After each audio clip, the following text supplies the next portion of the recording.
இருக்காங்கிறது எனக்கு தெரியும். எல்லாரும் ஒண்ணு போல முடிவு எடுக்க மாட்டாங்கன்னு தெரியும். எல்லாரும் ஒண்ணு போல செயல்பட மாட்டாங்கன்னு தெரியும். இதெல்லாம் எப்ப சொல்றேன், டெய்லி நான் 100 பேர் 50 பேர் பார்த்துட்டே இருக்கேன். டெய்லி 100 பேர் 50 பேர் டெய்லி பார்க்குறேன். அதனால சொல்றேன். அதனால அவளை தெளிவா சொல்ல முடியுது. அவன் நண்பர்களே, அப்ப இதெல்லாம் இது எதுக்கு சொல்ல வரேன், அவன் நீங்க கவனிக்கிற விதம் முக்கியம், நீங்க புரிய வேண்டிய விஷயம் முக்கியம், புரியக்கூடிய விதம் முக்கியம். சரி, இந்த வியாபாரம் நான் எப்படி வந்தேன், வியாபாரம் எப்படி ஆரம்பிச்சு? நான் மருந்து நடத்திக்கிறேன். அப்படி நடத்திட்டு இருக்கும் போது ரொம்ப ரிஸ்க் எடுத்து அந்த தொழில் செஞ்சுட்டு இருக்கேன். அந்த சூழ்நிலையில் இந்த ரெஸ்டிங்கிற வியாபாரம் என் கையில் எனக்கு கொடுத்தவர் பேர் மிஸ்டர் ஆர் எஸ் ராஜன். சென்னையில இருந்து வந்திருக்காரு. இந்த வியாபாரத்தை எனக்கு சொல்றாரு. சொல்லும் போது இந்த வியாபாரத்தை கேட்கும் போது எனக்கு கொஞ்சம் கூட நம்பிக்கையே கிடையாது. இந்த வியாபாரம் மூலமா என்னுடைய வாழ்க்கை மாறும் அப்படிங்கிற நம்பிக்கை எனக்கு கொஞ்சம் கூட கிடையாது. ஏன் அப்படின்னா இது எம்எல்எம் அப்படிங்கிற ஒரு இதுல வருது. எனக்கு தெரிஞ்சு எம்எல்எம் அப்படிங்கிற நிறைய கம்பெனிகள்ல நிறைய பேர் உழைச்சவங்க நான் பார்த்துருக்கேன். இந்த வெஸ்டிக்கு முன்பாக யாராவது நல்ல நிலைமைக்கு வந்துட்டாங்கன்னு பார்த்தா இல்லவே இல்லை. நானும் செஞ்சு பார்த்தேன், நானும் நல்ல நிலைமைக்கு பார்த்தேன். அப்ப நான் ஸ்ட்ராங்கா ஒரு முடிவு பண்ணி வச்சிருந்தேன். என்னன்னாக்கா, இந்த எம்எல்எம்னாலே ஆகாது, இது தேவையில்லாத ஒரு வேலை, இதுல நம்ம போய் சேர வேண்டிய அவசியம் கிடையாது. எனக்குன்னு சொந்தமா ஒரு தொழில் இருக்கு, அந்த தொழில் நல்லா செஞ்சா போதும் அப்படின்னு ஒரு முடிவு பண்ணலாம். நான் இந்த தொழில் செய்யாம இருக்கேன். எனக்கு சொன்னாரு, கேட்டேன், சேர வேண்டாம் நினைக்க. ஆனா இந்த வியாபாரத்தை சேர்றதுக்கு ஒன்றும் காசு படமே கிடையாது. கடையை மாத்தி பொருளை வாங்கினாலே போதும் சேர்த்துலாம் சொல்றாங்க. நான் மாசம் மாசம் என்ன சேர்த்து விட முடியும் கேட்காது. மாசம் மாசம் பேசுவாங்களா? ஆமா. சோப்பு வாங்கிக்கலாம்? ஆமா. Powder, tea? ஆமா. அப்ப அந்த கடையை ஒரு முறை பார்த்தா போதும் இந்த தொழில் தொடங்கிடலாம். நான் கேட்கிறேன், அவ்வளவு சிம்பிளா தொடங்கலாமா? அவ்வளவு சிம்பிளா இந்த தொழில் தொடங்கலாம். ஏன்னா நான் முதலீடு செஞ்சு முடிக்கலாம். என் ஒய்ஃபோட தாலி செய்யறத தவிர இது எல்லாத்தையும் மட்டும் பேங்க்ல வச்சிருக்கேன். பத்தாவதுக்கு எங்க அம்மாட்ட தான் கேட்கிறேன், வீட்டு பத்திரம் எங்க இருக்கு அப்படின்னு. வீரோட தான் பத்திரமா இருக்கிறனால எந்த பிரச்சனையும் இல்லை. அதையே வாங்கிட்டு போய் பேங்க்காரங்க கொடுத்தா எனக்கு ஒரு 15 லோனாவும் கொடுப்போம், கொடுங்கண்ணே அப்படின்னு பத்திரத்தை வாங்கிட்டு.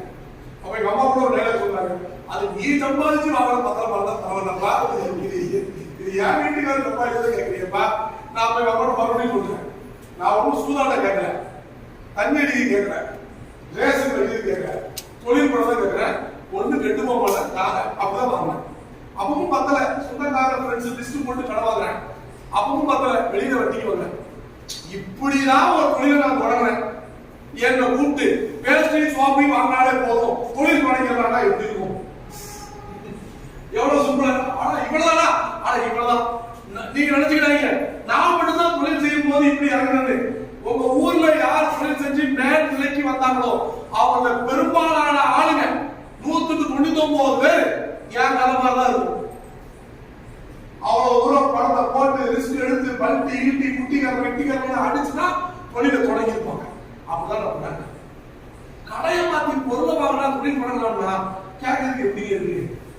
இன்வெஸ்ட்மெண்ட் இல்ல, ரிஸ்க் இல்ல, லாஸ் இல்ல, வேலைக்கு ஆள் வைக்க வேண்டாம், ஆர்சி நம்ம எடுக்க வேண்டாம், சேல் டாக்ஸ் நம்ம கட்ட வேண்டாம், கடையும் வேண்டாம், இடமும் வேண்டாம், ஸ்டாக்ஸ் இல்ல, அக்கௌண்ட்ஸ் நம்ம பார்க்க வேண்டிய அவசியம் இல்ல, வேலைக்கு ஆளையும் வைக்க வேண்டாம், சம்பளம் கொடுக்க வேண்டியதும் இல்ல, காலை 9 மணிக்கு சட்டை திறக்க வேண்டாம், ராத்திரி 10 மணி வரைக்கும் காத்துக்கிட்டு சட்டை அடிக்க வேண்டாம்.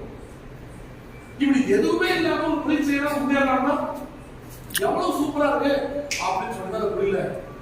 நான் ஆரம்பிச்சேன், இறங்கிட்டேன், செய்ய பயம். என்ன எவ்வளவு சரியா வரலன்னா, இவங்க சொல்றப்ப நடக்கலன்னா, இவங்க சொல்றது கிடைக்கலன்னா, என் உடம்பு வீணா போயிட்டா, இப்படி நெகட்டிவ். ஆனா என்ன சேர்த்து வளர்ந்தார். அவர் வரணும்னு கூடுது, அவர் வளர்ந்துகிட்டே இருக்காரு, வரணும்னு கூடிக்கிட்டே இருக்குது. அதை என்கிட்ட சொல்லிட்டு இருக்காரு, நானும் கேட்டுக்கிட்டு இருக்கேன். உள்ளுக்குள்ள ஆசை, இவ்வளவு சூப்பரா சம்பாதிச்சுட்டு இருக்காங்க. இன்னொரு பக்கம் பயம், சூடா போனா சுதாரிப்பாரு, இவங்க சொல்றதெல்லாம் கேட்டு இறங்கினா கடைசியா மாட்டேன்னா பார்த்துதான். இவங்க நம்ம செய்ய வைக்கிறது தான் சொல்லுவாங்க, நம்ம தான் கொஞ்சம் கவனமா இருந்து செஞ்சிடும். இப்படி நான் இடம் கூட சொல்லிட்டேன். என்ன சேர்த்து விட்டு ஒரு வருமானம் மாசம் மாசம் கொடுது. 14ஆவது மாசம் திருநெல்வேலிக்கு வந்தாரு. இப்ப நான் உங்களுக்கு டிவியில காமிக்கிறேன், அவர் லேப்டாப்ல காமிச்சாரு. 1619 ரூபா அவர் முதல் மாசம் வருமானம். தட்டிக்கிட்டே இருக்காரு, ஒவ்வொரு மாசமும் அப்படி மாறிட்டே இருக்கு. அடுத்த மாசம் 14,000, அடுத்த மாசம் 30, 40 கூடி 14வது மாசம் என்ன சந்திக்கக்கூடிய மாசத்துல 1,55,000 தொட்டுருச்சு. அன்னைக்கு ராத்திரி தூக்கமே போச்சு. இந்த வடிவேலு காமெடி மாதிரி வட போச்சு, அந்த மாதிரி ஒன்றரை போச்சு. 1.5 லட்சம் டிவைட் பை 30 நாள் போட்டா ஒரு நாளைக்கு 5,000 ரூபாய். திருநெல்வேலி ஊர்ல எந்த கெட்ட பணம் 5,000 ரூபாய் பெரிய பணமே. எங்க ஊர்ல 5,000 ரூபாய் பெரிய பணம், உங்க ஊர்ல அப்ப எப்படி தூக்க முடியும்? 5,000 ரூபாய் போச்சா தூக்கம் வருமா? நான் புலம்புறேன். செவனேன்னு அவர் பேச்சை கேட்டு செஞ்சிருந்தா அவருக்கு 1.5 வரும்போது எனக்கு 1வது வந்துருக்குமே, இப்ப ஒண்ணுமே வரலையே. அவருக்கு வந்ததோ 1.5, நமக்கு இன்னும் போகல 7.5. தமிழ் நாடு வேற போட்டு படுத்துக்கா 7.5. நானும் விடியாத நம்ம வாழ்க்கைன்னா தினம் விடியுது, வாழ்க்கை விடிந்த மாதிரி. நானும் உழைக்கிறத நிறுத்த மாதிரி. மாற்றம் நினைச்சுட்டே இருந்தா ஒரு மண்ணாங்கட்டி மாற்றம் பண்ணும். இந்த டிசம்பர்ல கூட சும்மா பாருங்க, இன்னும் 10 நாள் ஆரம்பிச்சு. இந்த டிசம்பர் வந்துட்டா இன்னும் 10 நாள் ஆரம்பிச்சு. புது வருஷம் பிறந்த போது அப்புறம் புது வாழ்க்கை வளர்றது. ஏன்னா இதெல்லாம் போன வருஷம் முடிச்சு அதனால 2020 சொன்னீங்க, 2019 சொன்னீங்க. ஆனா வருஷம் நீ என்ன சொன்னீங்க? எங்க மாறி இருக்கு? மாற்றம் வந்துருச்சு இல்லையா? மாற்றம் வந்துருச்சு. எப்ப என்ன மாற்றம் வந்துருச்சு? 10 வருஷத்துக்கு முன்னாடி பேங்க் பேலன்ஸ்ல காமிக்கும் போது ஏடிஎம் ஸ்லிப்ப பார்த்த உடனே மூஞ்சி எப்படி போச்சா? இப்பவும் பேலன்ஸ் பார்த்த உடனே மூஞ்சி அப்படிதான் போகும். மூஞ்சி மாறிடுச்சா? பேலன்ஸ் ஸ்லிப்ப பார்த்த உடனே இல்ல ஆமா. என்ன மாற்றம் என்ன மாற்றம்? மாற்றத்தை எதிர்நோக்கி ஏமாற்றத்துக்கு மட்டும்தான் சந்திச்சு. நானும் அந்த வகையில இருந்தவன் தான், அந்த நிலையில இருந்தவன் தான். அந்த 1.5 லட்சத்தை எனக்கு காமிச்சு போன அன்னைக்கு ஊக்குன்னு குழம்பிட்டு அப்போ ஒரு முடிவு எடுக்கணும். இந்த புதுசா வந்தவங்க நானும் உங்க பக்கமே நின்றே பேசுறேன். புதுசா வந்தவங்களுக்கு ரொம்ப குழப்பா இருக்கும். சேரலாமா வேண்டாமா, இவங்க நம்பலாமா வேண்டாமா, பயங்கரமா குழம்பு வைக்க ரொம்ப குழம்பு வைக்க. பத்தாவது எழுத்து வீட்டுக்காரன் கனவு தட்டி அவன் போய் ஐடியா இருக்கிறது. ஏற்கனவே வச்சு சேர்ந்து வீணா போன 2 லட்சம் ரூபாய் இது சேரலாமா அவங்க போய் ஐடியா இருக்கிறது. இப்படி இந்த ஐடியா கேட்கிற படம் தொடர்ந்து சேரலாமா. நானே உங்களுக்கு சொல்றேன், சேரலாமா வேண்டாம், குழம்பவே வேண்டாம், குழப்பவும் வேண்டாம். நீங்க முடிவெடுக்கிறதுக்கு ஐடியா தரேன். என்ன முடிவு எடுத்துக்கோங்க. நான் எப்படி முடிவு எடுத்தேன்னா சொல்லுவேன். நான் எடுத்த மாதிரியே நீங்க எடுக்கணும் கட்டாயம் இல்லை. ஆனா நான் எடுத்த மாதிரி எடுத்தா லைஃப் மாதிரி, நான் எடுத்த மாதிரி எடுக்கலன்னா எனக்கு லாபம் எடுத்துக்கீங்க. ரைட்டுங்களா? நான் எப்படி எடுத்தேன்? இப்ப தொழிலை செய்யணுமா வேண்டாமா ஒரு முடிவு எடுக்கணும். குழம்பிட்டே இருக்கிறத பிரயோஜனம் இல்லை. 1.5 குழம்புறதுனால பிரயோஜனம் இருக்கு. அழுதுட்டு இருக்கிறத விட உழுதுட்டு இருக்குது வேலை இருக்குதான். அப்ப யோசிக்க செய்யலாமா வேண்டாம். ஒரு தொழில ஏறணும், ஒன்று வெற்றி வரும் இல்ல தோல்வி வரும். 3வது என்ன வரும்? 3வது ஒன்று கிடையாது. ஒன்று வெற்றி அல்லது தோல்வி, 3வது இல்லை. இப்ப இந்த வெஸ்டர்ன் வியாபாரத்தை செய்யறோம், ஜெயிக்கல, என்னெல்லாம் இழப்பு வரும்? முதல் இழப்பு போட்ட பணம் தெருவுல போயிடும். இந்த தெருவுல கொண்டு கடந்து வருவோம். ஜெயிக்கலன்னா பணம் இழப்பு. கரெக்டா இல்லையா? ஹலோ ஆமாவா? போட்ட பணம் போட்டுருப்போம், பணம் போயிடும். ஜெயிக்கலன்னா எத்தனை லட்சம் போடுவோம்? 2வது இழப்பு என்ன வரும்? உழைப்பு வீணா போயிடும். இந்த தொழிலுக்காக உழைச்சிருப்போமா, அந்த உழைப்பு வீணா. 3வது என்ன இழப்பு வரும்? சொந்தக்கார ஃப்ரெண்ட்ஸ் சிரிச்சிருவோம். என்னப்பா கையில பெருசா பிறந்தீங்க, என்ன ஆச்சு? கூட்டம் போட்டு தெரியும். நம்ம வாயால கேட்டா அது ஒரு ஆடம்பரம். ஏன்னா வேற மாதிரி நினைச்சிட்டு இருப்பான். நம்ம கடையை திறந்துட்டோம், இந்த கடையை திறந்துட்டான், நல்லா கட்டுறா, ஒரு கடை 2 கடையாகும், 2 கடை 4 கடையாகும். அப்புறம் கார் வாங்குமா, டாட்டா காமிப்பா, கார்ல போட்டு டாட்டா காப்பா, நம்ம டாட்டா காமிக்கணும். இது ரசிக்கிற மாதிரி இல்லையே நம்ம. அப்படிதானே? ஹலோ ஆமாவா? இல்லையா? தமிழ்ல கவனிங்க, நல்லா கவனிங்க. நான் பேசுறது பட்டிமன்ற பேச்சு இல்ல, பழக்காடு மன்றம் இல்ல, மயில்சாமி காமெடி டைப் இல்ல. இது வாழ்க்கை. வெளியில போய் நீங்க என்ன படிக்கிறீங்கன்னு எனக்கு தெரியல. நீங்க படிச்ச படிப்புக்கு வெளியில போய் குட்டிகள் எடுத்தா வேலை கிடையாது. பல்ட்டி எடுத்தாலும் வேலை கிடையாது. வேலை அதையும் தாண்டி வேலை கிடைச்சாலும் சம்பளம் பெருசா கிடையாது. அதையும் தாண்டி சம்பளம் கொடுத்தாலும் அந்த வேலை ஒன்றும் நிரந்தரம் கிடையாது. உங்களுக்கு சம்பளம் உயர்வுன்னு 10,000 15,000 வேலை சேர்ந்துருக்கீங்க, சம்பளம் உயர்வு ஒரு 18 வருஷம் 20 வருஷம் கழிச்சு வருமா வராதா? 50,000 ரூபாய் தொடுவோம். 50,000 ரூபாய் தொடும் போது ஏதாவது காரணத்தை காமிச்சு வெளியே எடுக்கலாம். ஏன்னா அவன் போடுற கணக்கு வேற. என்ன கணக்கு? உங்களை மாதிரி 100 பேரை வீட்டுக்கு எடுக்கலாம், 1000 பேரை வீட்டுக்கு எடுக்கலாம். 50,000 சம்பளம் கொடுக்க வேண்டிய ஸ்டேஜ் வரும்போது 1000 பேரை வீட்டுக்கு எடுக்கலாம். ஒரு ஆட்களுக்கு 35,000 மிச்சம். 1000 பேருக்கு மாசம் 3 கோடி மிச்சம். வருஷத்துக்கு அந்த கம்பெனிக்கு கிட்டத்தட்ட 40 கோடி மிச்சம். அப்ப அவன் மேனேஜ்மெண்ட்ல உட்கார்ந்து இப்படி டிஸ்கஸ் பண்றான். 1000 பேர் வீட்டுக்கு எடுக்கணும்னா 40 கோடி ரூபாய் மிச்சம் ஆகுது. இந்த புதுசா வாங்கின யூனிட்டோட கடனை அடைச்சிடலாம், அல்லது புதுசா ஒரு யூனிட்டே தொடங்கலாம். எதுக்கு தேவையில்லாம இந்த 1000 பேருக்கு சம்பளம் கொடுத்தீங்க 50,000 புரியுதா? உடனே கேட்கலாம், அந்த 1000 பேர் வீட்டுக்கு அனுப்பிட்டு என்னதான் பண்ண போறாங்க? புதுசா ஒண்ணு சம்பளம் இல்ல, நேரத்துக்கு படிச்சு முடிச்சு வெளியே வருவாங்கல்ல, அவனுக்கு 15,000 கொடுத்தா போகுதுல. ஆனா அவனுக்கு தெரியாது இந்த ஆப்பர்ச்சு இந்த ஜாப் இவனுக்கு நாளைக்கு சாப்பிடு. இதே ஆப்ல இருக்கணும். இவனுக்கு 50,000 வரும்போது இந்த 1000 பேரை தள்ளிட்டு புதுசா 15,000 போடுவாங்க. புரியுதுங்களா? வெளியில உள்ள ட்ரெண்ட் தெரியாம இன்னைக்கு என்னையே காமத்து படம் ஓடாது. அந்த ட்ரெண்டுக்கு வாங்க. நீ கதை வெளியில நீங்க நினைக்கிற மாதிரி கதை இல்ல. நல்லா யங்ஸ்டர்ஸ் நிறைய பேர் பார்த்துருக்கீங்க. நல்லா கவனிங்க. படிக்கிறது வரைக்கும் தான் நீங்க ராஜா. படிச்சு முடிச்ச உடனே வீட்டுல சாப்பாடு தட்டு வைக்கும் போது அப்பா கேப்பா கட்டி தம்பி 10 பேர் கேட்க மாட்டாங்க. சாப்பாடு தட்டை வச்ச உடனே கேப்பா கட்டி ஐடியா சாப்பிட்டு வெளியில வந்து வீட்டை தெருவில் நடந்து போகும்போது எதாவது கேப்பா உடனே அப்படின்னு படிப்பா முடிச்சு எப்ப வேலைக்கு அப்புறம் வீட்டுல அப்பா நல்லா சாப்பிடுனே நல்ல சாப்பிடு வேலைக்கு அப்புறம் பாப்பா தெண்ட சோறு 4 ஆகும் தெண்ட சோறுன்னு பேர் வரும். அந்த சொல்ல தாங்க முடியாம எங்கேயாவது போய் விழுந்தா போதும் நினைக்கிறேன். நான்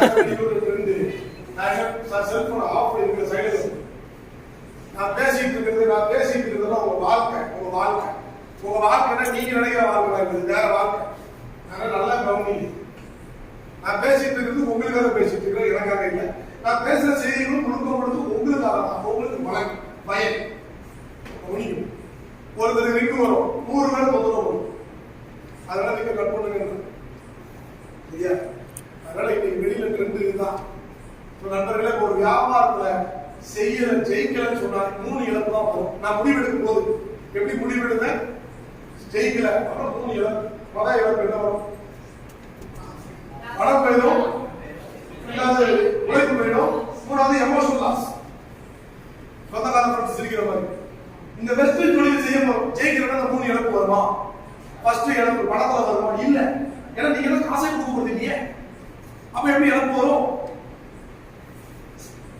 ஆனாலும் சில பேர் புதுசாக பார்ப்பாங்க, காசே கொடுக்க போறது இல்லை நீங்க, ஆனா சேர்த்துக்கு பேஸ்ட் சோப்பு வாங்க சொல்லுவீங்க.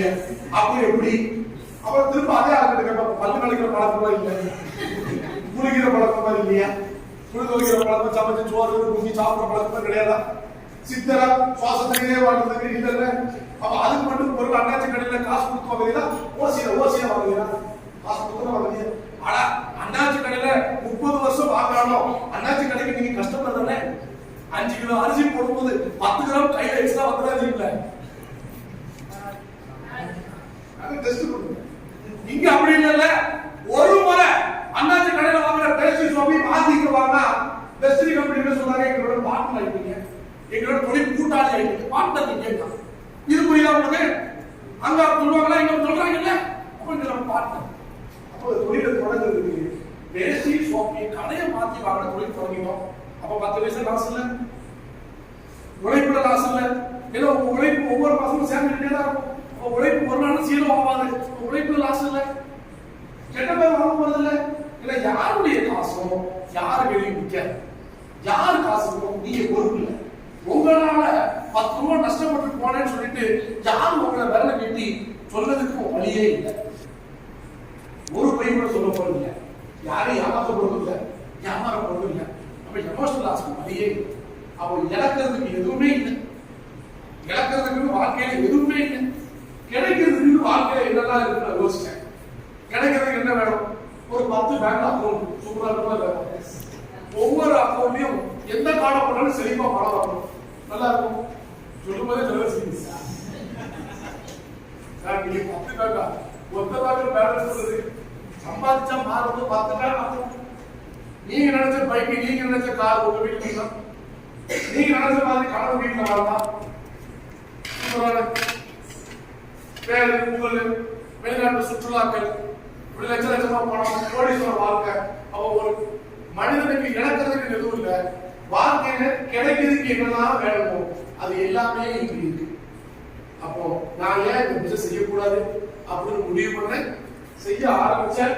என்னுடைய வருமானம் காமிக்கிறேன், இதனால பாருங்க. இப்ப என்னுடைய வருமானம் காமிக்கணும், பரிசை காமிக்கணும்.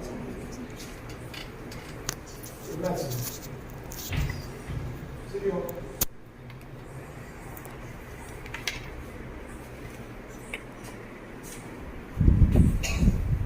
கரெக்டா. நான் நிறைய மீட்டிங்ல பாத்துருக்கேன். நான் பேச வரும்போது யாராவது ஒருத்தரோ 2 பேருக்கோ போன் வந்து வெளியில எங்கேயா சுத்திட்டு இருந்து கரெக்டா பேசாத போது உள்ள வந்து போட வைக்க அப்பதான் உட்கார வைக்க. அதே மாதிரி யாருக்காவது 2 பேருக்கு போன் வந்து வெளியில கொடுத்து விட்டு நான் பேச ஆரம்பிக்கும்ல அப்ப 2 பேரும் தூக்கிட்டு வெளியில விட்டு நான் அந்த ஆளுங்க மேல கவலையே பட மாட்டேன். ஏன்னா பாவம். ஏன்னா யாரு உட்காரணும் யாரு கேட்கணும் யாரு கேட்கக்கூடாது அப்படிங்கிறது நான் முடிவு பண்ணிருக்கேன். அவன் முடிவு கேட்கணும்னு இருந்தா மட்டும்தான் கேட்க வைக்கும், இல்லைன்னா தூக்கிட்டு போய் வெளியே விட்டுரும். கடைசி நேரத்தில் போன் வந்து தூக்கி போய் வெளியே விடும். இல்ல வெளியில போய் இவர் என்ன ராஜபட்சம் சொத்து பிடிக்க போறாரு, 8 மணிக்கு வேகமா ரிஜிஸ்டர் ஆபீஸ்க்கு போற சொத்து பிடிக்க வைக்க போறாரு இல்ல. இல்ல 8 மணிக்கு ஏதாவது ஐசிசி பேங்க் ஏதாவது ஆக்சிஸ் பேங்க்ல போய் டெபாசிட் பண்ண போறாரா, இல்ல எவனா கடன் கொடுக்க போறாரா, இல்ல கடன் கொடுத்தா எவனா தேடி வந்து காசு கொடுக்க போறாரா. உங்க நான் உங்கள்கிட்ட வாங்க பண்ணேன் கொடுக்கலாம் அப்படின்னா நான் பேசுறதுல நீங்க கவனிக்க கூடாது, ஓடிடும். இல்ல கடன் கொடுத்தா காசு தர ஓடிடும். அப்படி ஏதாவது இருக்கா? அப்புறம் என்ன அதிகபட்சம் என்ன செய்யணும்?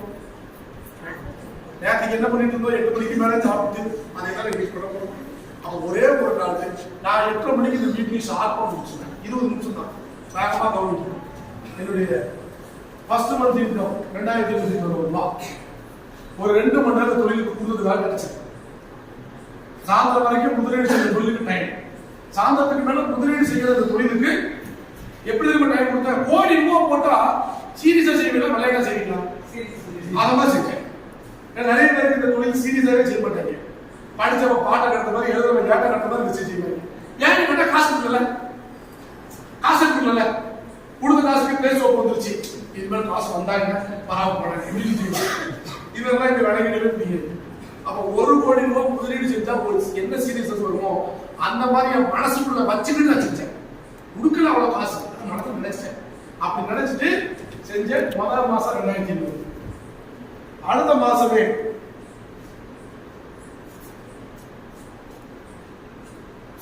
அடுத்த மாசம் 8300, அதுக்கு அடுத்த மாசம்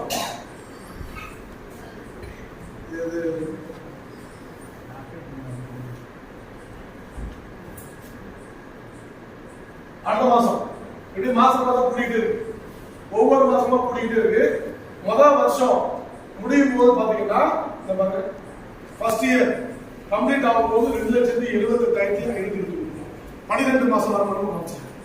நண்பர்களே திரும்பவும் சொல்றேன், நீங்க சேரணுமா வேண்டாம் குழம்பெல்லாம் வேண்டாம். 2 முடிவு எடுக்கலாம். சேர வேண்டாம் கரெக்டா, நான் உங்க பக்கமே வரேன். சேர வேண்டாம் அப்படி முடிவு எடுக்கணும். என்ன செய்யணும்? காலையில இருந்து ராத்திரிக்குள்ள தூங்குறதுக்குள்ள 1 மணி நேரம் 2 மணி நேரம் வீணா போகுது போலியா? போகுது. அந்த நேரத்தில் தொழிலுக்கு திருப்பினேன் 2.5 லட்சம். என் ஃப்ரெண்ட்ஸ் என் ஆபீஸ்க்கு 4 பேர் வருவாங்க. அரட்டை ஊரு கதை, உலக கதை, சொந்த கதை எல்லா கதையும் பேச முடியும். 3 மணி நேரம். அப்புறம் என்ன சபையை ஒத்தி வைக்க முடியுது. நாளைக்கு அதே ஆபீஸ் என் ஆபீஸ் அதே 4 பேர். நேற்றுக்கு போட்ட வடை இன்னைக்கு இல்லை புதுசா போட்டுருப்பான். நேற்றுக்கு பேசுற கதை இன்னைக்கு புதுசா ஆரம்பிக்கும். ஆனா இன்னைக்கு 3 மணி நேரம் காணும். இப்படி யாரை பத்தி எதை பத்தியே பேசிட்டு இருந்த கதையை மாத்தி பேசுறதுக்கு 2.5 லட்சம் வீணா போயிட்டு இருந்த அந்த 2 மணி நேரத்தை திருப்பினதுக்கு 1 வருஷத்துல 2.5 லட்சம். இப்ப நல்ல பணமா இல்லையா? நீங்க சேர வேண்டாம்னு முடிவு எடுத்தா நீங்க என்ன பண்ணுவீங்க? காலையில 1 மணி நேரம் 2 மணி நேரம் நைட்டுக்குள்ள போகுதா போலியா அப்படின்னா போகுதா? அப்ப இந்த வியாபாரத்துல நீங்க சேராம இருந்தாலும் 2 மணி நேரம் வீணா தான் போகுது. அப்ப வீணா போற நேரத்தை தொழிலுக்கு இருந்தா காசு வரும்போது இவ்வளவு வேலை நீங்க உடனே கேட்கலாம். கண்டிப்பா வீணா போயிருமோ அப்படி சந்தேகம் இருந்தா அப்படி ரிவர்ஸ் போட்டு இல்ல டைம் டிராவல் மிஷின் மாதிரி இவங்க கூட பார்த்தோம்னா 2021 டிசம்பர்ல இருந்து இப்போ வரைக்கும் 1 வருஷம் டெய்லி 2 மணி நேரம் வீணா போச்சு போயிட்டுதான் இருக்கு. டெய்லி 2 மணி நேரம் போயிட்டுல இப்ப இந்த வியாபாரத்தை சேரணும்னா 2023 டிசம்பர் வரைக்கும் வரும். இந்த 1 வருஷமும் வீணா தான் போகுது.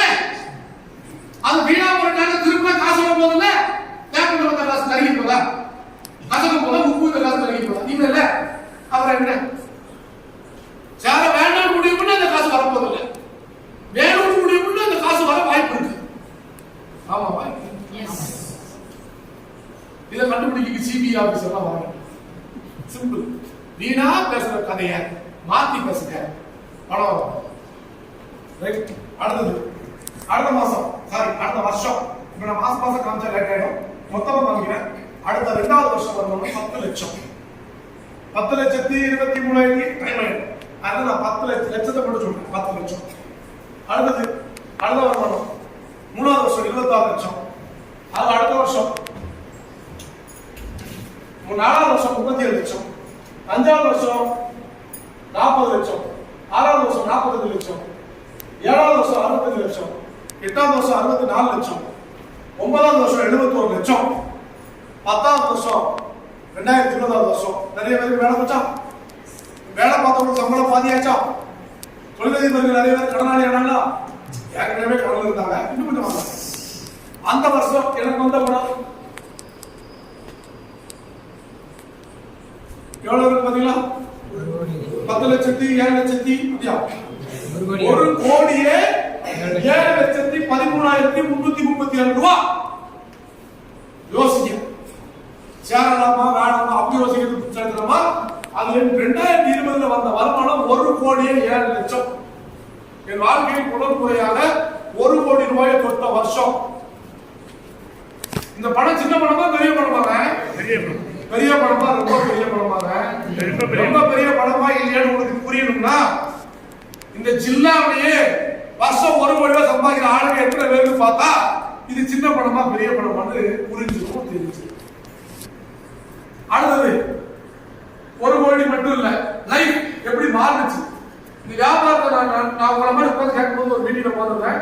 அப்ப சொன்னாங்க வெஸ்டர்ன் சூப்பர் செஞ்சீங்கன்னா வருஷம் 2 முறை ஃபாரின் ட்ரிப் போலாம் அப்படின்னு சொன்னோம். எனக்கு ஊர் சுத்துறது உங்களுக்கு பிடிக்குமா? பிடிக்கும். உலகம் சுத்துறது அது 10 பைசா காசு செலவு பண்ணணும். உலகம் சுத்தணும்னா கேட்கவா வேணும். எனக்கு அதே மாதிரிதான் உலகம் சுத்துறது ரொம்ப பிடிக்கும். பைசாவே இல்லாம சுத்தணும், செம சூப்பர். அப்ப நினைக்கும் போது உட்காந்துருக்கேன். வெஸ்டிங் நல்லா செஞ்சா வருஷம் 2 முறை ஃபாரின் ட்ரிப் போலான்னு சொன்ன உடனே அப்ப என் பக்கத்துல உள்ள ஒரு பாத்தீங்க, நீங்க நம்புறீங்களா? ஆனா ஏன் கேட்டீங்க? நீங்களாம் நம்பினா நான் நம்பலாம்னு இருக்கேன் அப்படி சொல்லல.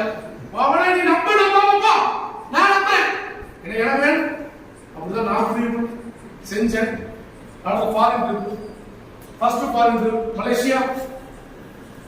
அடுத்த 6 மாசத்துல நெதர்லாந்து, பெல்ஜியம், பிரான்ஸ். அதுக்கு அடுத்த 6 மாசத்துல துபாய். அதுக்கு அடுத்த 6 மாசத்துல ஆஸ்திரேலியா. ஹெலிகாப்டர்ல பறக்கிறேன், கப்பல்ல போறேன். அதுக்கு அடுத்தது பெய்ஜிங், 16 பெய்ஜிங். சீன பெருஞ்சூர்ல போய் நாங்களும் டான்ஸ் ஆடுவோம். அடுத்த டூர் எக்ஸ்டெண்ட் பண்ணி ஷாங்காய். அதுக்கு அடுத்ததாக ரஷ்யா, மாஸ்கோ. அடுத்ததாக தாய்லாந்துல புக்கெட் 19 பேரோட. அடுத்ததாக டர்க்கி, துருக்கி சொல்றவங்க அந்த நாடு. ஆர்டிஎல் 4000 அடி பறக்கிற பலூன் டிராவல். அடுத்ததாக இஸ்தான்புல், அப்புறம் இந்தோனேஷியா 21 வருடம். அதுக்கப்புறம் 4 நாள் ஸ்காட்லாந்து, அப்புறம் 4 நாள் லண்டன், 43 வருடம் அபுதாபி. அதுக்கப்புறம் கம்பெனி டோட்டல் டர்னோவர் ப்ராஃபிட்ல ஒரு ஷேர் 15 லட்சம் ரூபாய், ஒரு அவார்ட் 25,000 பேருக்கு முன்னிலையில. அப்புறம் ஸ்பெயின், பார்சலோனியா, இது ஓல்டு ஸ்பெயின். எனக்கு இந்த வியாபாரம் கொடுத்த ராஜன் சார், அவர் பொசிஷன்லாம் வேற யாராவது இருந்தீங்கன்னா சேருவாங்கன்னு எனக்கு தெரியும். வெஸ்டர்ன் வியாபாரத்தை போய் கொடுக்கும்போது நான் யார் தெரியுமா இப்படி சொல்லலாம். ஏன்னா அவர் படிச்ச படிப்பு India is silver medalist in India. அவர் படிப்பு சில்வர் மெடலிஸ்ட்.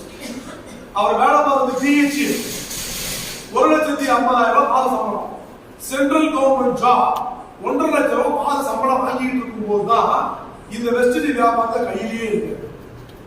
யோசிச்சு பாருங்க, நம்மள யாராவது சென்ட்ரல் கவர்மெண்ட் ஜாப்ல 1.5 லட்சம் ரூபாய் மாத சம்பளம் உட்கார்ந்து இருக்கும் போது, வருஷத்துக்கு போனஸ் அடியா 6 லட்சம் வாங்கக்கூடிய ஒரு ஆளா இருக்கும் போது, நமக்கு கீழே 150 இன்ஜினியர்ஸ் நம்ம சீஃபா இருக்கும் போது, இந்தியாவிலே படிப்புல சில்வர் மெடலிஸ்டா இருக்கும் போது 16 லட்சம் ரூபாய் வரைக்கும் வருஷத்துக்கு குடும்பத்துக்கே மெடிக்கல் கிளைம் பண்ண முடியும் அப்படிங்கிற இடத்துல இருக்கும் போது வெஸ்டர்ன் கையில கொண்டு கொடுத்தா என்ன சொல்லுவோம்னு யோசிக்க. ஆனா அவர் அப்படி சொல்லல. இந்த வியாபாரத்தினுடைய ஆழம் அகலம் ஃபியூச்சர் எல்லாத்தையும் பார்த்தார், முடிவு எடுத்தார், செஞ்சார். இன்னைக்கு இவருடைய மாத வருமானம் ரொம்ப ஒண்ணு இல்லை, ஒரு 25 லட்சம். வருஷத்துக்கு இல்ல, மாசம் மாசம் மாசம். சரிங்களா? வெஸ்டர்ன் மூலியமா வாங்குற கார் லிஃப்ட், அதுல 2 பென்ஸ், வயசு 68, போயிட்டு வந்த நாடு 27 நாடு. அவர் வேலை பார்த்த பிஹெச்எல் 27 நாடு போல. அவர் வேலை பார்த்த பிஹெச்எல் மூலியமா 8 கார் வாங்கல. அவர் வேலை பார்த்த பிஹெச்எல் மூலியமா அவரோட பொண்ணுக்கு செலவு, கல்யாண செலவு மட்டும் 1.25 கோடி. என்ன சொன்னாரு?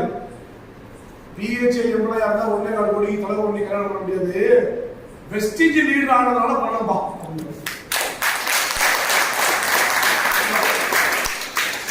எனக்கு என்ன இந்த வியாபாரத்துக்கு கொடுக்கணும்? நீங்க வந்து உட்கார்ந்து வைக்க, நீங்க தேடியா நீங்களா வந்தீங்க, உங்களை யாரும் கூப்பிட்டு இருக்காங்க. அது மாதிரி என்ன இந்த வியாபாரத்துக்கு இழுத்து வந்து அடுத்தது திரும்ப ஒரு 42 பேரோட இது பண்டையா. அடுத்ததாக ஜெர்மனி, ஸ்லோவாக்கியா, ஆஸ்திரியா 3 கண்ட்ரி. அடுத்ததாக ஸ்டார் குரூஸ் இந்த கப்பல்ல பயணம் 92 பேர் என்னுடைய நம்ம அணியிலிருந்து வந்திருந்தாங்க. உலக கோடீஸ்வரர்கள் பயணம் பண்ணக்கூடிய சொகுசு கப்பல், 3 மாடி கடலுக்கு அடியில் இருக்கக்கூடிய கப்பல். இந்த கப்பல்ல நம்ம டீம்ல இருந்து 92 பேர். உங்க ஊர்ல வெங்கடேஸ்வர உங்க ஊர்ல சரியா?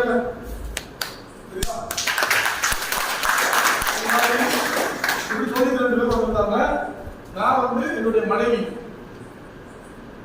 என் மனைவி, 2 பசங்க, பொண்ணு, ஃபேமிலியோட 3 லட்சம் ரூபாய் செலவாச்சு. 10 பைசா ஃபேமிலின்னு எடுத்து வைக்கிறேன். இது வந்து பிப்ரவரியில.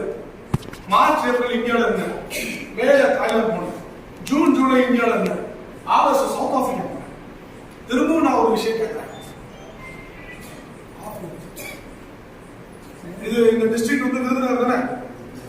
இந்த விருதுநகர் டிஸ்ட்ரிக்ட்ல நிறைய கோடீஸ்வரர்கள் இருக்காங்கன்னு எனக்கும் தெரியும். எந்த கோடீஸ்வரன் 9 வருஷத்துல 19 நாடுகளுக்கு சுற்றுப்பயணம் போயிட்டு வந்தார் சொல்லுங்க. கேள்வி நல்லா புரிஞ்சுக்கணும். எந்த கம்பெனியில வேலை பார்த்தவர் 19 நாட்டுக்கு போனார்னு நெவர் இல்லாம கேட்க மாட்டேன். ஏன்னா பாவம், அவருக்கு அவ்வளவு சம்பளம் கிடையாது, எனக்கு தெரியும். எந்த டிபார்ட்மெண்ட்ல வேலை பார்த்தவர் போனாரு அதையும் கேட்க மாட்டேன். ஏன்னா அவங்களுக்கு என்ஓசியே கிடையாதுன்னு எனக்கு தெரியும். அதனாலதான் எந்த கோடீஸ்வரம் போனாருன்னு கேட்பேன். வெஸ்டேஜ் எவ்வளவு பெரிய பிசினஸ் புரியுதா? 19 நாடுகளுக்கு சுற்றுப்பயணம் மட்டும் போயிட்டு வந்தாங்க. உங்க ஃப்ரெண்ட்ஸ், உங்க சொந்தக்காரங்க எங்க வந்து உட்கார்ந்து புரியுதா? நான் எதுக்காக பேசுறேன்? நான் பெருமை, நான் பேசுறது காலத்துக்கு இந்த தொழில் வாய்ப்பு தான் உங்க கையிலங்க. நேரத்துக்கு சேர்ந்து செஞ்ச எனக்கு இன்னைக்கு என் லைஃப் எப்படின்னா, இன்னைக்கு சேர்ந்து செய்யற உங்களுடைய லைஃப் நாளைக்கு இப்படி, அதுக்கு ஆதாரத்தை காமிக்கிறேன். பெருமைக்கு பேசுறேன். இந்த பெருமைக்கு மாவிடுச்சு 10 பைசா புரோகிராம் எனக்கு தெரியும். நடந்தது நண்பர்களே, காருங்கிறது எல்லாரும் காணணும். கரெக்டா? பஸ்ல அடிச்சு பிடிச்சி சீட்டை போட்டு, அந்த துண்டை ஒருத்த காய போட்டு, அவனோட சத்தம் போட்டு, அப்ப பக்கத்துல ஒருத்த காலை நழுக்கடி மிதிக்க, அவர் சாரின்னு சொல்ல, சாரி கேட்டா பழி வேணுமோ அப்படின்னு திரும்ப ஆரம்பிக்க, இந்த பஞ்சாயத்து நடுவில் கண்டக்டர் வந்து கேட்க, அந்த ஆள் கையில் 500 ரூபாய் கொடுத்து நீட்ட, எல்லாரும் 500 ரூபாய் கொடுத்தா நான் சொல்லி கேட்க போகல. அந்த ஆள் கடைசியில் போறது கல்யாணம் இருக்கு. இவ்வளவு பஞ்சாயத்து நடந்து உங்க வீட்டுல கார் இருக்குதுன்னா, கார் எல்லாரும் காசு இருக்கு. இந்த வியாபாரத்தை நல்லா செஞ்சீங்கன்னா நீங்க காரோட தனியா காசு சேர்க்க வேண்டாம். வெஸ்டேஜ்ல இருந்து காருக்கு தனியே பணம் வரும். அதை வச்சு நீங்க நினைச்ச மாதிரி எல்லாம் கார் வாங்கலாம். அப்படிதான் நான் ஃபர்ஸ்ட் கார் வாங்கினேன். இந்த வியாபாரத்தை 2.25 வருஷத்துல கார் வாங்கினேன். அப்ப என்ன அர்த்தம்? இந்த வியாபாரத்தை இருந்த 2.5 வருஷத்துல கார் வாங்கலாம்னு அர்த்தம். புரியுதுங்களா? ஃபர்ஸ்ட் கார் 12 லட்சம் ரூபாய் மதிப்புள்ள வென்டோ டாப் மாடல் என் ஒய்ஃப் கேட்டாங்க வாங்கிட்டேன். ரெண்டாவது கார் என் பொண்ணு கேட்டா 21,50,000 மதிப்புள்ள XUV 500 டாப் மாடல் வாங்கிட்டேன் என் பொண்ணுக்காக. மூணாவது கார் என் பசங்களோட பர்த்டே வாங்க, எனக்கு 2 அவங்களுடைய முதல் பிறந்த நாள் வாங்கின கார் 2000 ரூபாய் ரிமோட் கண்ட்ரோல் கார் இல்ல. ஃபர்ஸ்ட் பர்த்டேக்கு கிஃப்ட் வாங்கி கொடுத்தா 2000 ரிமோட் கண்ட்ரோல் கார் இல்ல, 56,84,000 மதிப்புள்ள உலக கோடீஸ்வரர்கள் பயணம் பண்ணக்கூடிய மெர்சிடிஸ் பென்ஸ் C220 டாப் பண்ணி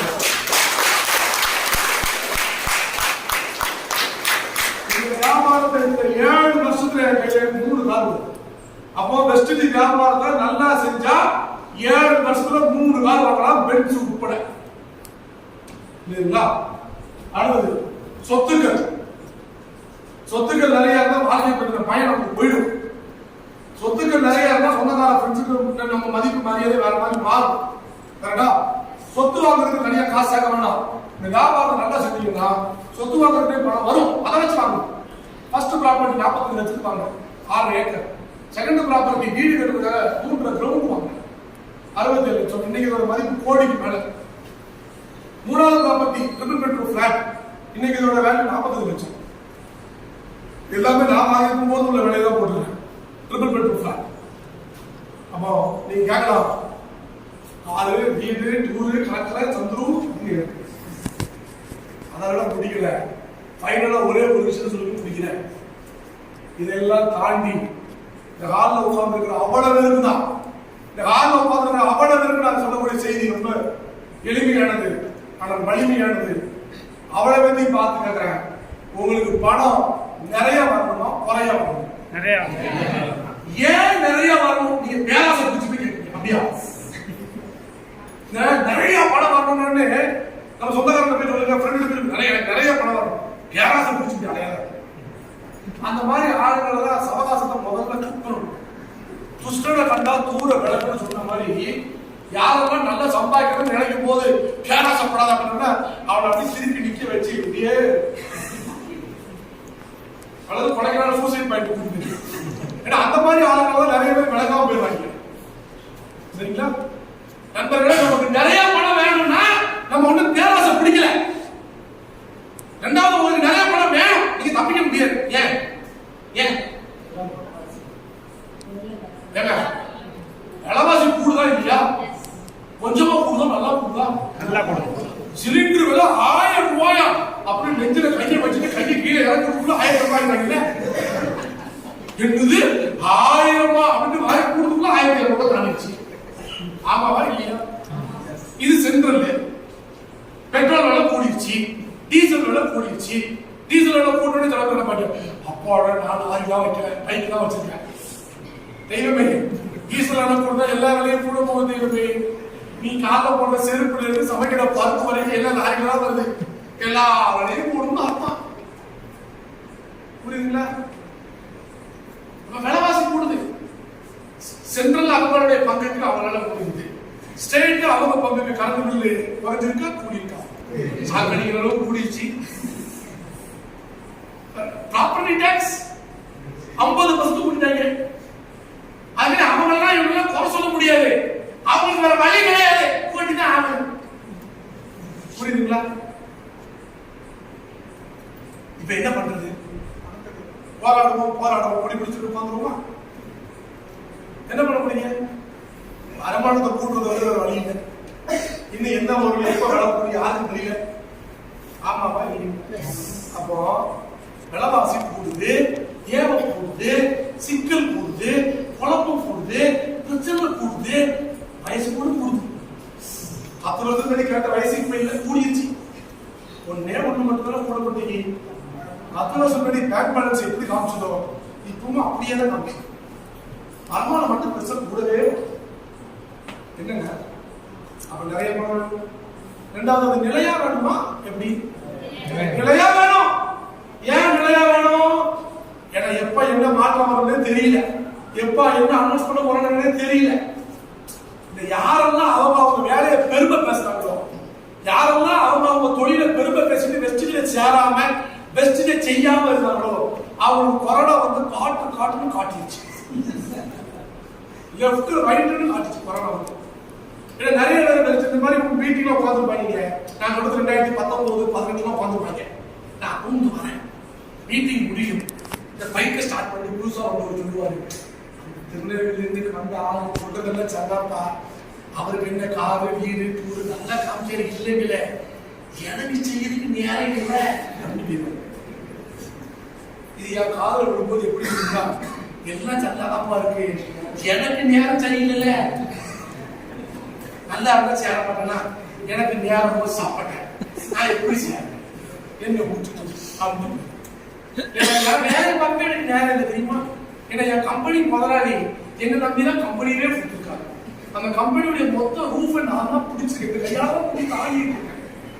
நான் மட்டும் வெஸ்ட் மீட்டிங் வந்து வெஸ்ட் செய்யாத கம்பெனி விழுந்துடாம என் முதலாளி நம்பி கொடுத்துருக்காங்க, முடிச்சிருக்கேன். அப்படி சொன்ன ஆளுங்களுக்கு எல்லாம் கொரோனா வந்து காமிச்சது பார்க்கணும். அந்த ஆளுகளை துண்டா காடு துணியை காடு அப்புறம் வெஸ்டில் விழிச்சாங்க. நீ சொல்லும் போது எனக்கு சம்பளம் கட்டு, சம்பளம் கொடுங்க, புரியுதுங்களா? நான் என்ன கேட்கிறேன், திரும்ப கொரோனா மாதிரி ஒண்ணு வராது அப்படின்னு சொல்ல முடியுமா? அதுக்காக நான் வரும்னு சொல்றேன், நீங்க வராதுன்னு சொல்ல முடியுமா?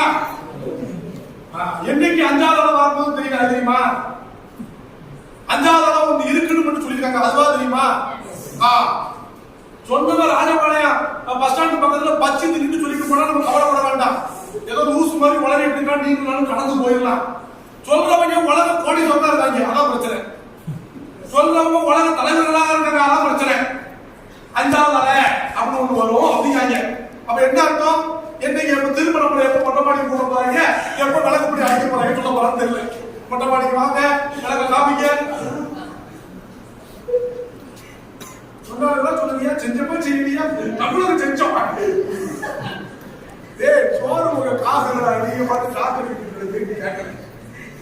என்னங்க அப்ப நண்பர்களே, இன்னொரு விஷயம் சொல்றேன், பயமுறுத்ததாக இல்ல. 5வது அலைக்கு அப்புறம் கொரோனாவே வராது, அதையும் சொல்லிட்டாங்க. சூப்பர் சிங்கர் சீசன் மாதிரி 5வது சீசன் முடிஞ்சிருமா? அப்பாட நெஞ்ச பிடிக்கணும்னு நினைச்சா வேற ஒண்ணு வரப்போகுது, பேர விட்டாங்க. இப்ப என்ன பண்ண போறீங்க புரிஞ்சுக்கோங்க. அப்ப நான் இப்ப காமிக்கிறேன் இந்த வியாபாரத்தை, வெஸ்டிங்கிற இந்த அற்புதமான வியாபாரத்தை சூப்பரா செஞ்சான். சூப்பரா செய்யணும். என்ன பண்றாரு, நீங்க வேற என்ன பண்றாரு, நீ என்ன பண்ற, இதெல்லாம் நம்ம என்ன பண்ணணும், நான் என்ன பண்ணணும், அதான் நீ விளக்கிட்டியா, நீ விளக்கி நான் வந்து விளக்கிறேன், அவ்வளவுதான். நான் நல்லா செய்யணும் அப்படி நான் சூப்பரா செஞ்சோம்னா, அப்படி நீங்க ஒவ்வொருத்தரும் வியாபாரம் சூப்பர் செஞ்சீங்கன்னா, கொரோனா 5வது வரட்டும், இல்ல வேற ஏதோ வைரஸ் வரட்டும், இல்ல வேற வளர்த்த என்ன வேணாலும் வந்து மட்டும் உங்க வரும் வெஸ்டேஜ் ரேட் உங்களுக்கு வர காசு குறையாம இருக்கு, ஸ்ட்ராங்கா இருக்கும் உங்க பிசினஸ், உங்க வருமானம் ஸ்ட்ராங்கா இருக்கும். உலகத்துல என்ன வேணாலும் நடக்கும், உங்களுக்கு காசு வராது, நிக்காது, குறையாது. ஆளால கடை சொல்ல ஆதாரத்தை காமியா, இந்த பாருங்க ஆதாரம் இதான். இந்த பாருங்க 2020 ஜனவரி 6/27, பிப்ரவரி 6/65, மார்ச் லாக்டவுன் ஸ்டார்ட் ஆனப்போ 6/52, இதா லாக்டவுன் ஸ்டார்ட் ஆனப்போ ரைட்டுங்களா? 2020 ஏப்ரல் ஃபுல் லாக்டவுனா இல்லையா? அப்போ வந்த பணம் பாருங்க. இந்த சேரலாமா வேண்டாமா, செய்யலாமா வேண்டாமா, நான் இங்கே சொல்றேன். நீங்க பண்ற வியாபாரம் வேலை நான் அதை குறைச்சு சொல்லல. நல்ல வியாபாரம் தான், நல்ல தொழில் தான். இதை விட ஸ்ட்ராங்கா இருந்தா அதையே செய்யுங்க, இதை ஒன்றும் செய்ய வேண்டாம். நீங்க பண்ற ஏதோ ஒரு வேலை, ஏதோ ஒரு தொழில் இதை விட ஸ்ட்ராங்கா அப்படி இருந்தாங்க செய்யுங்க. அப்படி இல்லை நீங்க ராத்திரி தூங்காதீங்க, உட்கார்ந்து யோசிங்க, கொஞ்சம் யோசிங்க, 10 நிமிஷம் யோசிங்க. இத்தனை வருஷம் வாழ்க்கையில உழைச்சுக்கிட்டே வந்தமே இப்ப எங்க நிக்கிறோம்னு யோசிங்க. இத்தனை வருஷம் வாழ்க்கையில உழைச்சிருக்கோமே, எத்தனை பேங்க்ல அக்கௌண்ட் இருக்கு, ஒவ்வொரு பேங்க் பேலன்ஸ் என்னன்னு யோசிங்க. இத்தனை வருஷம் உழைச்சுக்கிட்டே வந்தோமே, வீட்டுல எத்தனை கிலோ வெள்ளி இருக்கு, எத்தனை கிலோ தங்கம் இருக்கு யோசிங்க. இனி பவுண்ட் பிரயோஜனம் இல்லை. இத்தனை வருஷம் உழைச்சு வந்தோமே, வாழ்க்கையில எத்தனை ஊர்ல சொந்த ஊர்ல எத்தனை சொத்து வாங்குறீங்க யோசிங்க. இத்தனை வருஷமா உழைச்சமே, உழைக்காம இருந்தா கூட காசு வர நிலைக்கு போயிட்டோம்னு யோசிங்க. இளைஞர்கள் நிறைய பேர் பாத்துறீங்க, நீங்க படிச்ச படிப்புக்கு வேலை இருக்கான்னு யோசிங்க. நீங்க என்ன படிப்பு படிச்சுட்டு இருக்கீங்களோ இதே படிப்பை உங்களுக்கு முன்னாடி 5 வருஷத்துக்கு முன்னாடி 10 வருஷத்துக்கு முன்னாடி படிச்சு முடிச்சவன் வாழ்க்கை வேலைக்கு இருக்கான்னு யோசிங்க. சும்மா ஏதோ மைண்ட் அடிச்சு வந்து பேசுறோம்னா நான் இல்லை. அத்தனை டேட்டாஸ் வச்சிருக்கேன், அவ்வளவு டேட்டாஸ் வச்சிருக்கேன். குரூப் 1 எக்ஸாம் எத்தனை லட்சம் பேர் எழுதுறாங்க தெரியுமா? நான் எந்த வேலைக்கும் போகல, ரெஸ்யூமே ப்ரிப்பேர் பண்ண தெரியாது, நான் வேலைக்கும் போகலையே, நான் வேலைக்கு போகல முடியும். ஆனா எல்லா டேட்டாஸ் எனக்கு தெரியும். படிச்சு முடிச்சு பிரைவேட்டா நீங்க சொல்றது நாம குரூப் 1 எழுதுறோம். குரூப் 1 எழுத போற எத்தனை வேலை தெரியுமா? தெரியுமா தெரியாதா? தெரியுமாப்பா? 3.25 லட்சம் பேர். சீட் எத்தனை தெரியுமா? தெரியுமா தெரியாதா? 82 சீட். டேட்டா தெரியாம பேசிட்டு உங்க மேல அதிகமான அன்புலையும் அக்கறையும் பேசுறேன். என் வாழ்க்கை போல நீங்க நல்லா இருக்கணும்னு பேசிட்டு இருக்கேன். யார் என்ன மாதிரி நீங்க கோடீஸ்வரன் 1000 பேசிட்டு இருக்கேன். மகா கோடீஸ்வரன் அவங்க சின்ன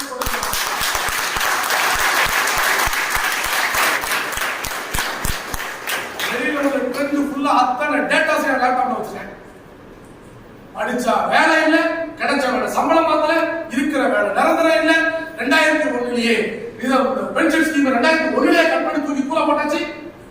இந்த காலமா உத்தியோகம் கவர்மெண்ட் வச்சு அதெல்லாம் 2001 முன்னாடி பேசுறேன். அதுக்கப்புறம் இல்ல. இது போக இன்னும் நிறைய பேர் தெரியாம போய் எழுதிட்டு இருக்கான். அவங்க தெரியாது அவங்க எந்த டிபார்ட்மெண்ட் எழுதுறாங்க, அந்த டிபார்ட்மெண்ட் எப்போ வேணும் பிரைவேட்டா மாத்த போறாங்க. அதுக்கு இன்னொரு அஜெண்டா ப்ரிப்பேர் ஆகிட்டு இருக்கு.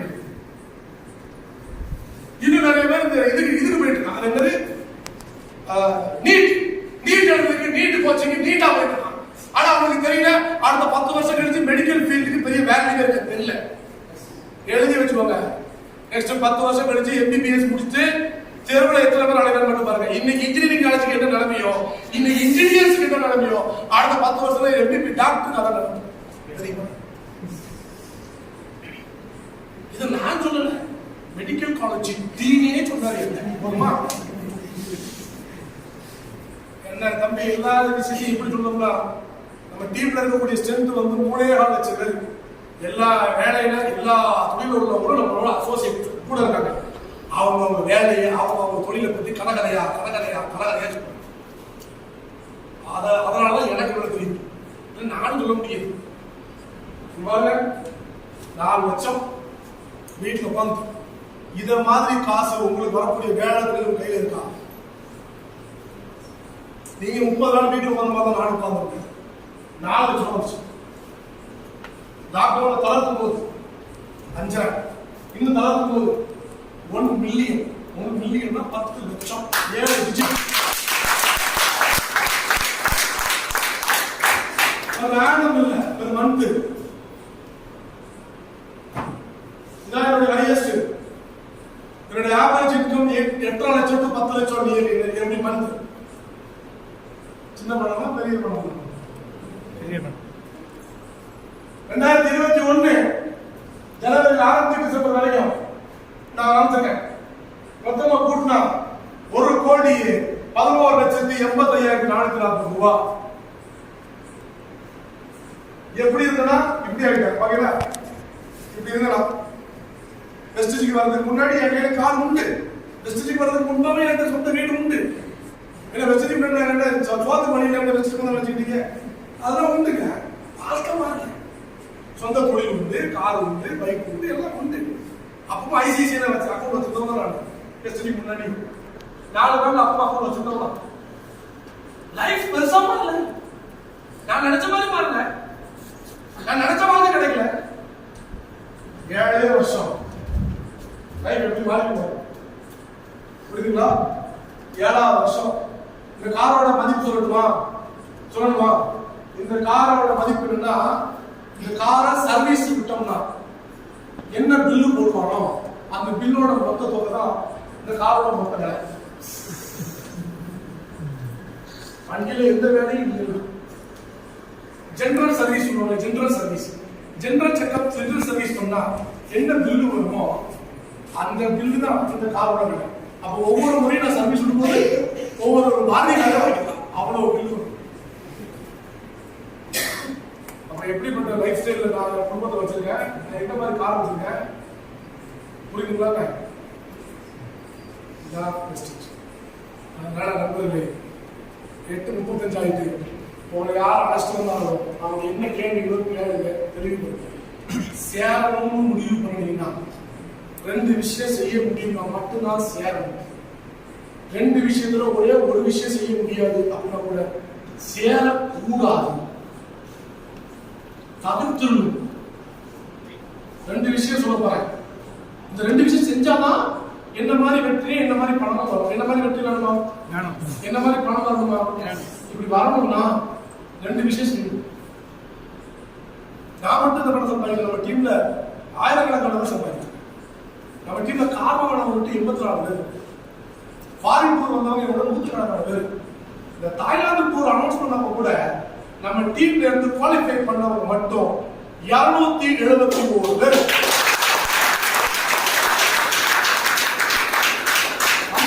தாய்லாந்து டூர் குவாலிஃபை பண்ணவங்க 12,000 பேர். வேர்ல்ட் கின்னஸ் ரிகார்டு 12,000 பேர். ஒரு கம்பெனில ஃபாரின் டூருக்கு தகுதி பெற்றிருக்கவங்க கூட்டு போறாங்க. World Guinness regard book. நம்ம டீம்ல இருந்து வந்தவங்க 271 பேர். புரியுதுங்களா? வளைகிறப்போ வளைகிறாங்க, கிடைக்கிறப்ப கிடைக்குது. வேடிக்கை பார்க்க பார்த்துட்டு இருக்கோம். பச்சை திக்கிறோம், பச்சை திக்கா நல்ல சாப்பிடும், நல்ல சாப்பிடும். வேடிக்கை பார்க்குறோம், வேடிக்கை பார்க்குறோம். உழைக்கிறோம், உழைக்கிறாங்க, கிடைக்கிறோம், கிடைக்கும். இந்த உலகத்துல 2 பேருக்கு 2 கூட்டத்துக்கு உலக சரித்திரத்துல 2 பேருக்கு பேர் இருக்கும். இந்த உலக சரித்திரத்துல 2 பேருக்கு பேர் இருக்கும். முயற்சி பண்ணவங்களுக்கு பேர் இருக்கும். முயற்சி வெற்றியோ தோல்வியோ முயற்சி பண்ணி பண்ணலாம், போராடி பண்ணலாம், அவங்க பேர் இருக்கும். போராடி தோற்றுப்பாங்க இல்லையா, அவங்க பேர் இருக்கும். இந்த வேடிக்கை பார்த்தவங்க பேர் இருக்கு. 1976 சிப்பாய் கடல் போரில் வேடிக்கை பார்த்தவங்களுடைய பெயர் பட்டியல் மட்டும் வர. ஹலோ, அப்படிதான் படிச்சுட்டே ஹிஸ்டரியில ஜெயிச்சவனுக்கு வரலாறு இடம் உண்டு, தோத்தவனுக்கு இடம் உண்டு, வேடிக்கை பார்த்தவனுக்கு இல்லவே இல்லை. அதனால விருதுகளும் வெற்றியும் அங்கீகாரமும் செல்வ வளமும் வேடிக்கை பார்க்கறதுக்கு ஒரு நாளும் இல்லை. அது நடக்கிறதுக்கு யார் காரணமா அமையப்படுறாங்க. அப்ப அந்த இடத்துல முடிவெடுக்க போறீங்க. 2 விஷயம் செய்ய முடியும்னா மட்டும் சேருங்க, இல்லைன்னா வேண்டாம். 2 விஷயத்துல ஒண்ணு செய்ய முடியல கூட சேர வேண்டாம். நான் காமிச்ச போனா நான் காமிச்ச காசு வராது. எங்க பண்ண நீங்க அப்பா சொல்லக்கூடாது, பெஸ்ட் பண்ண சொல்லுங்க. முதல் விஷயம் நேரம் ஒதுக்கணும். காலையில இருந்து ராத்திரி தூங்குறதுக்குள்ள 1 மணி நேரம் 2 மணி நேரம் ஒதுக்கணும். மாசம் 30 நாள் 20 நாள் ஒதுக்கினா கூட போதும். அந்த 20 நாள் ஒதுக்கணும். 1 மணி நேரம் கூட ஒதுக்க முடியாது. சேர்ந்து என்ன பண்ண போறோம், அது சாப்பிட்டே இருக்கணும். அப்ப 1 மணி நேரம். ரெண்டாவது, மீட்டிங் நடக்கும், ட்ரைனிங் நடக்கும், கலந்துக்கணும். நான் ராஜபாளையத்தை பொறுத்தவரை நான் ரெகுலரா வரேன். எனக்கு பல லைன் இருக்கிறதுனால நான் வரேன். ஆனா எல்லா ஊருக்கும் இப்படி நான் ரெகுலரா போறேன்னா இல்ல. ஒரு ஊருக்கு போவேன், டெவலப் பண்ணி வருவோம், அப்புறம் அந்த ஊருக்கு போக மாட்டேன், வேற ஏரியா மாத்திடுவேன். ஆனா இந்த பொறுத்தவரை பல லைன் இருக்கிறதுனால நான் வரேன். மாசத்துல 1 நாளுக்கு வரேன். நான் வரக்கூடிய அந்த 2 மீட்டிங் ஆரம்பிக்கிறேன், 2 மணி நேரம் ஆகும் போகுதுடா. இந்த 2 மணி நேரத்தை மீட்டிங் வந்து உட்காரணும். 30 நாள் ஒரு நாள் ஒரு 2 மணி நேரம், அது கூட ஒருத்தர் வர மாட்டாராம். அவர் அவ்வளவு பிஸியா, அவர் 10 லட்சம் காசு கொடுப்பாங்க. அநியாயமா உலக அநியாயமா பெருத்தாள் உலகானவா. மாசம் 30 நாள் 2 மணி நேரம் கூட ஒருத்தர் வர மாட்டாங்களாம். இது 10 லட்சத்துக்கு ஆசை பண்ணலாமா? மாசம் 10 லட்சத்துக்கு ஆசை பண்ண மாதிரி கல்வி இருக்கா? அப்போ மீட்டிங் மாசம் 1 நாள் 2 மணி நேரம் வரணும். ட்ரைனிங் கொடுக்க வரணும். ட்ரைனிங்னா பயன்படாதீங்க. நம்ம ஆர்மி ஆபீசர் ட்ரைனிங் நடத்துறீங்க. சம்பாதிச்ச நாடு சம்பாதிக்க நீங்க என்ன செய்யணும் சொல்லி கொடுக்க வரேன். நான் வரும்போது நீங்க வந்து உட்கார்ந்து, நான் வரும்போது நீங்க வரேன். அனைவரும் அடுத்த மாதம் ஒரு ட்ரைனிங் நீங்க வருவேன். வரும்போது வந்து உட்கார்ந்து நான் கூட ஒரு லீடர்ஷிப் கேட்பேன். அந்த டிஸ்ட்ரிபியூட்டர் போன மீட்டிங் நல்லா அழகா பார்த்து சேர்த்து நல்லா செய்து கொடுத்து போனேன். கட்டபொம்மன் ரேஞ்சுக்கு டைலாக் பேச போனாலும் சரி, அவர் மீட்டிங் வரல நீங்க கேட்பேன். அவருக்கு வேற வேலை இருக்கான்.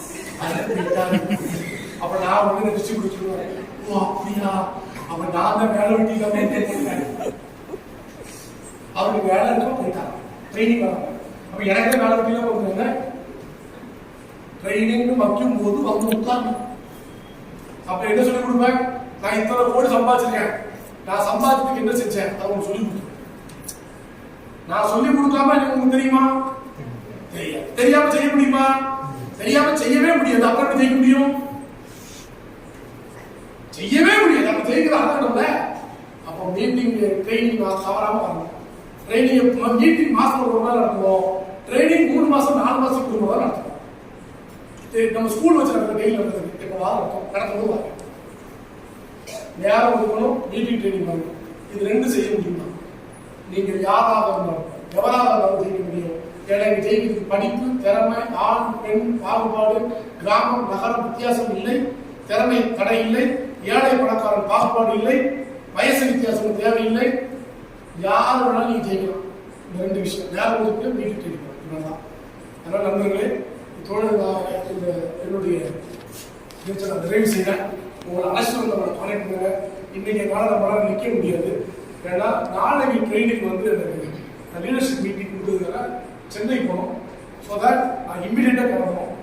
முன்னாடி நிறைய கூட 2 பேர் ஃபோட்டோஸ் இருப்பேன். அதுக்கு இன்னைக்கு டைம் இல்லை. எதுவும் மன்னிச்சுக்கோங்க. அடுத்த மாதம் செய்திட்டு வரும்போது உங்க கூட நின்று பேசுறேன். வாழ்க்கை வளமுடன். உங்களை அத்தனை இனிய கிறிஸ்துமஸ் நல்வாழ்த்துக்கள் மற்றும் புத்தாண்டு நல்வாழ்த்துக்கள்.